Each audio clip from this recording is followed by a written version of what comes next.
You're listening to Haunted Tales with Skoto the Reaper. Tink, Tink, Tink by VerdantVoidling. I checked the time and got out of bed. 4:24 in the morning. Way too early for whatever nonsense had forced me awake. I live in an apartment complex built back in the 1920s. The building was seemingly hellbent on making its age everybody else's problem. The various creaks and groans of oncoming structural issues was something I'd largely made my peace with. If I wanted to continue living here, it would mean demanding repairs when necessary, even if when is 4 in the damn morning. So I grumbled out of my frustrations and went to see what was going on. Tink, tink, tink. The sound was steady, rhythmic. I'd have mistaken it for a water leak if it weren't for the distinct sound of thin metal bouncing off of tile. As you might expect for a house built so long ago, there were a number of features which had become vestigial, for lack of a better word. Among these holdovers was the razor blade disposal slot built into the wall. See, back in the day, people didn't have all this chic hydro and whatnot. You had one razor handle and you replaced the blade often. They didn't have any safe place to dispose of potentially hundreds of razor blades, so they built a slot into the walls of some places where the old blades could be sent to rest in peace. When I first learned what it was, the idea struck me as kind of sad. Forgive me for anthropomorphizing thin sheets of steel, but to think of them all lying back there in eternal darkness, used up and sealed away for all time. Now the idea was striking me in an entirely different manner as I watched the razors slide themselves out, one by one. Tink, tink, tink. I moved my bathroom trash can underneath the slot to catch the razors. No sense in letting them all collect on the floor until I figured out what was going on. My mind spun as I tried to figure out how this was happening. Could there be a leak filling the razor reservoir? Do razor blades even float? I put down the stopper and dropped the razor into the bathroom sink. My theory was reinforced as I watched it float gently in the slowly rising waters of the basin and then obliterated as I realized no water flowed from the hole. My thoughts turned to some animal hiding in the dark, endlessly sharp place. I was grasping at straws, pondering some strange form of magnetism gone wrong. That was when the voice came. Oh, hi. I didn't know anybody else lived here. The voice was a rasp, like the sound of paper on paper. I didn't really process it at first. I just stood frozen, staring at the disposal slot. When my voice returned to me, it was feeble and shaky. Who are you, and what are you doing in my wall? How are you even in there? I asked.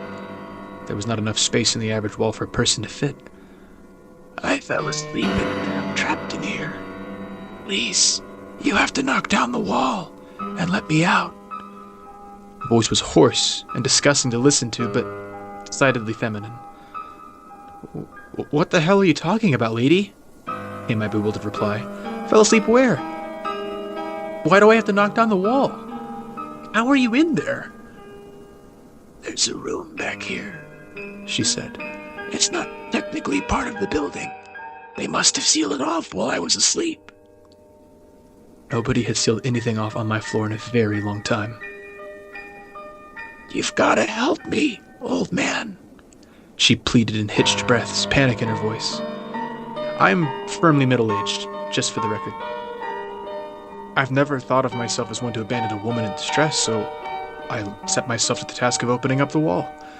I gathered all of my tools, a circular saw, a small tarp to catch dust, and a whole bunch of spackle to cover up the evidence when I was finished. When I gathered my supplies, I heard the tink, tink, tink of razors continuing to pile into the small trash can. In a moment of lucidity, I found myself hung up on the logic of it all. This woman entered a barren room in an otherwise occupied apartment, took a nap, found herself walled in, and decided to start pushing razors through the disposal slot?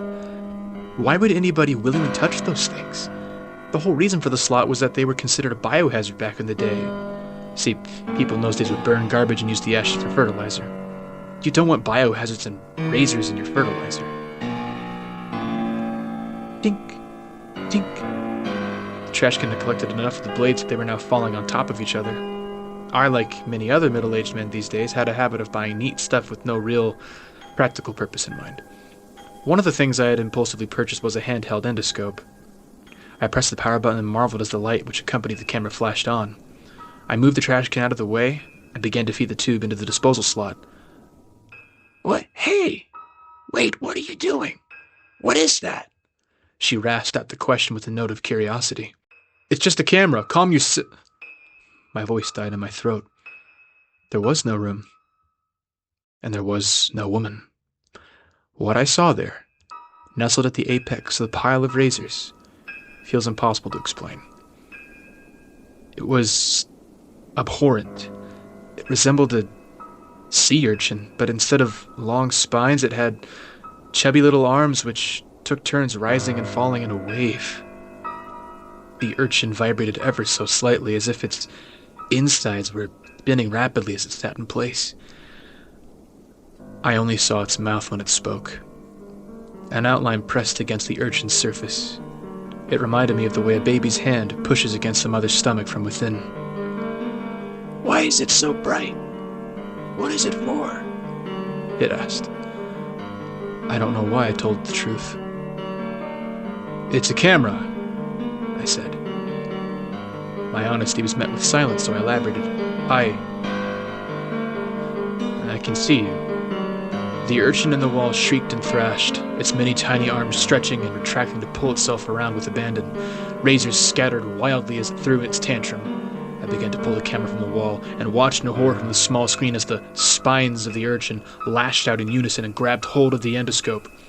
It was ridiculously strong, pulling the rest of the slack from the cord in seconds. It passed the camera around at a frenzy of spastic limbs, wrapping itself in the cord as it went. The mouth of the creature appeared on the small screen of the endoscope. It plunged the lens against the slick skin covering its open mouth. It bounced off the surface twice before plunging through like... You ever put a straw into a juice box? I only saw it for a couple of seconds, and that was a couple of seconds too long. It looked impossibly spacious in that thing.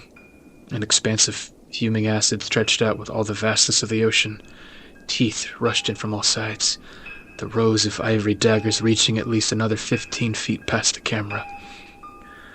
The endoscope was useless after that. I pulled my pocket knife and quickly cut the cord. I'm going to get out of here, and I'm going to eat you, you geriatric fuck. It sneered from the space between the walls. I grabbed the spackle and frantically sealed the disposal slot. I could still hear it threatening me in there, but at least it was muffled. I closed my eyes and tried to get my bearings. Tink. Tink. Tink. The voice got louder again as razors began to push their way out of the wall, landing softly on the tarp I had put down. In a panic, I grabbed a small bottle of acetone and began pouring it into the slot. It didn't seem to like that one bit. The urchin grew silent, and still for about an hour. Long enough for me to do a better job of sealing the disposal slot. When it finally woke up, it raged as it pushed uselessly against my strong caulk job. I'd also moved a small bookshelf in front of the hole, just in case. It's been a few months now, and no, I'm not moving out. This is my apartment, damn it. I still kinda hear it if I listen while I'm on the shitter, but I try not to do that. One time a new tenant on my floor came by to introduce themselves. The urchin proceeded to recite their name, apartment number, and a plethora of other identifying details the next time I went in the restroom. I started wearing headphones in there after that.